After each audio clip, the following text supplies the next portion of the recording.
can hardly believe it myself. Friends, we're doing an isopod video today. For those of you that don't know, years ago, young Dion, we're talking 5-6 years ago, used to do these extravagant, really long, I might add, isopod tours. I used to be obsessed with isopods. I still have a lot of love for them, but I don't keep nearly as many as I used to. In fact, I probably have about 8 to 10 species now. We'll get into that another time. Actually, do you want to see an isopod room tour or an isopod tour? Do you want to see all the species I'm still keeping? Drop it down below. Let me know in the comments. I don't know if that's something of interest to you. Today, friends, we're going to be setting up two very cool Cubaris species, Cubaris rubber ducky and the Cubaris white ducky that I got from Dave generously as a gift at the last expo. And if you didn't see that video, it's up here. You can see all the cool stuff I picked up. They're going to be going into some lovely tiny terraria that are coming from my good friend Mo over at Tarantula Cribs. Now, I'm gonna be setting them up small. I just wanna micromanage them. I don't want them going in something big for now. In the cultures, both species are very tiny. There's not that many individuals. If they start reproducing in those small settings,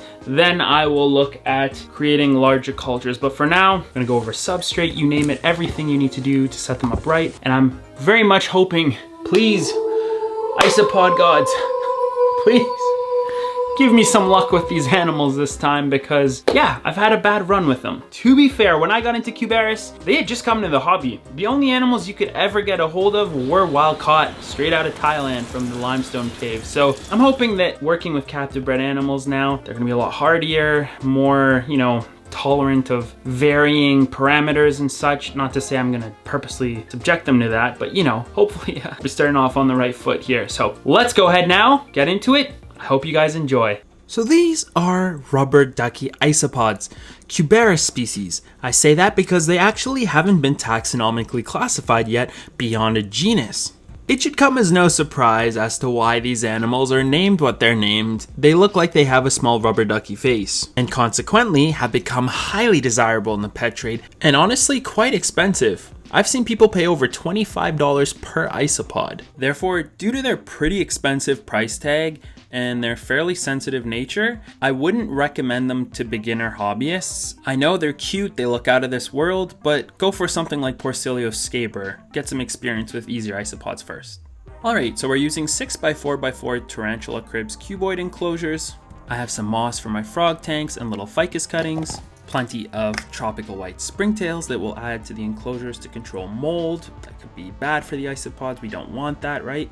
Now, we don't have a whole lot of information on the natural history for these animals, but we do know that the original collected individuals came from limestone caves found in Thailand. So in efforts to sort of replicate that environment, people often will make attempts to add a lot of calcium, either to the substrate or also limestone if they have access to it. So with that being kept in mind, here is how I prepared substrate. It's a mix of peat and fir bark. Then we have some worm castings, which provide rich nutrients to the soil. Oftentimes guano or bat poop is found in those caves, so it's the closest thing we can have access to. Then for aeration, we're gonna add some Exoterra substratum. Just gonna mix that in there. It helps colonize nitrifying bacteria in the soil too. And now this may not be necessary, but we're also gonna add some calcium carbonate here. Again, because of the whole limestone thing, I just want to add lots of minerals to the soil. And lastly, I'm just gonna put a little bit of stone desert substrate in here by Exoterra as well. It's just gonna add some clay, which will help hold the soil shape because these isopods do dig down into the substrate. That looks pretty good to me. And lastly, we're gonna bake some deciduous wood I collected from a local forest, just to make sure there are no unwanted hitchhikers on here. I tried to remove as many as possible because last thing I don't want to do is harm anything in the oven, but we're setting it to bake 250 degrees Celsius or 482 degrees Fahrenheit for you Americans. All right, we're ready to get going with our setup. We're gonna pour a good amount of substrate in, a few inches, because if it's not deep enough, it'll dry out too quick. I'm also going to top it off with some of that broken down decaying wood.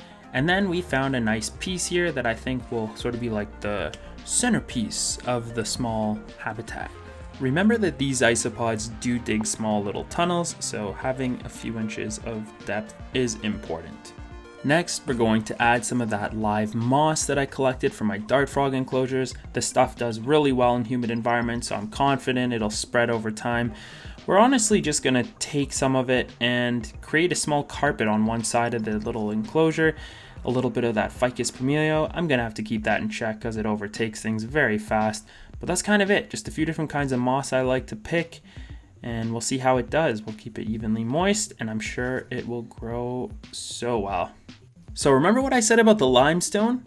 Interesting enough, I live in an area with a lot of limestone, so I decided to collect a few small pieces. Some of them look really cool. There's even fossils in them, and we're gonna put those down in the enclosure in hopes that the isopods will have access to a good amount of minerals they're instinctually familiar with, which will in turn hopefully lead to them thriving.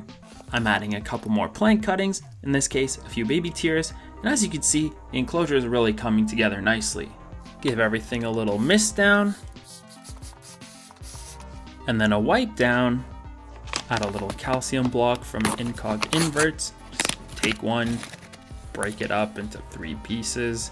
I'm gonna slip one of them under the hide where they'll probably spend most of their time. Now I'll add a little bit of leaf litter, because again, they're detrivores, so they eat decomposing organic material, and isopods need leaf litter. And then we tap in our springtails, take a few of those pieces of charcoal. Now we got lots of them on rocks and wood. And here we go, the exciting part. We're gonna move our culture of 11 rubber duckies into their new home. I just want to gently collect them all and do a count, make sure everybody's accounted for.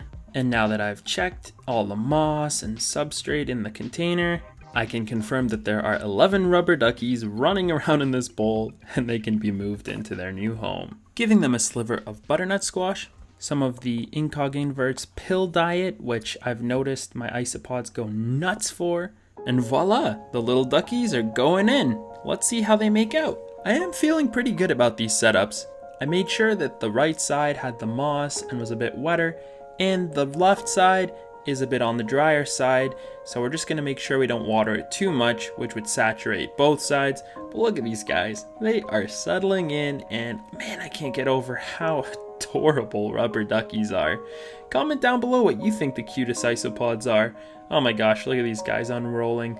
They're ready to hang out, and this guy is checking out my limestone rock, so that's gotta be a good sign. Seems to really like it. And this guy looks to be walking over to have some pill diet. Alright, I'm gonna leave them be and try not to disturb them too much in hopes that they'll settle in, start eating, and hopefully reproduce in the next few months.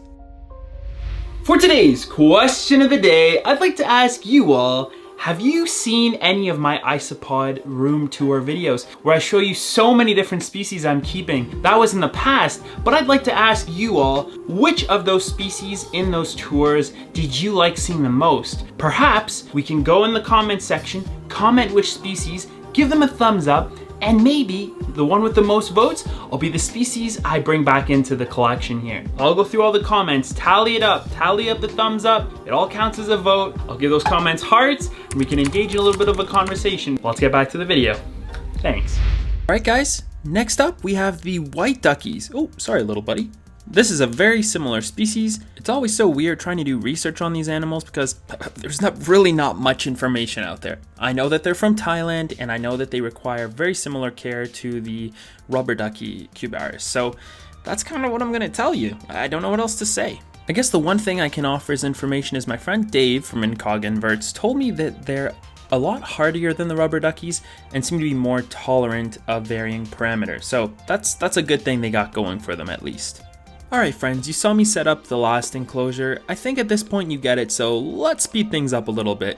You're gonna get everything in there, put your wood in, put your moss in, get your plant cuttings in, spray everything down now, dry off or wipe down the walls, and then we're gonna add our leaf litter, and then our springtails, a piece of that calcium block, and voila! So here are all my white duckies. Look at all of them. Oops, sorry, little buddy. We're gonna go ahead and transfer them over now.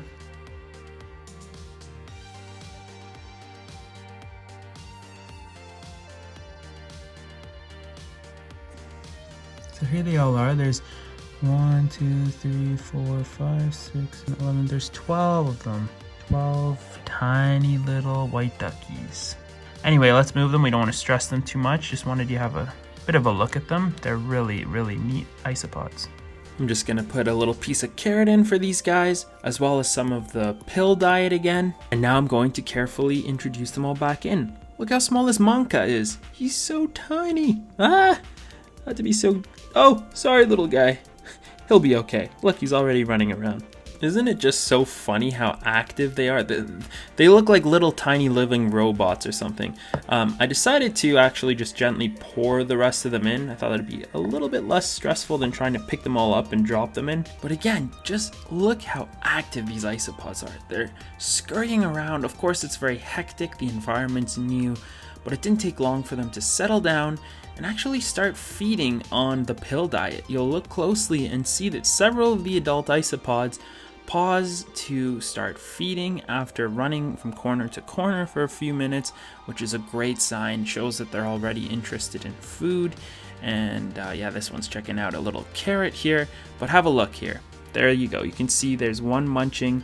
This guy's about to start eating, and yeah, there's some happy isopods. And have a close look here. It appears that this isopod surfing on the acrylic wall might be carrying Mankai. And if you don't know what that means, babies. So there we go, everybody. Let me know what you guys think of these two enclosures. Again, they're set up to be small, but once they start breeding, I'll probably move some out and start larger bin colonies. Fingers crossed they do really well. Well, everybody, there you have it. I sincerely hope you enjoyed watching this video. It's so awesome to get to see the isopods back on the channel. Again, I've always had them. I'm sorry it's been so long, but here we are. We're doing more isopod content, and if you really like it, I'm gonna keep making it. So I'll leave it at that. You want to see more content pertaining to keeping isopods? Check out the playlist up above. Otherwise, I can't wait to hear what you all think about the duckies here. It should be great. Let's hope they do well. Awesome.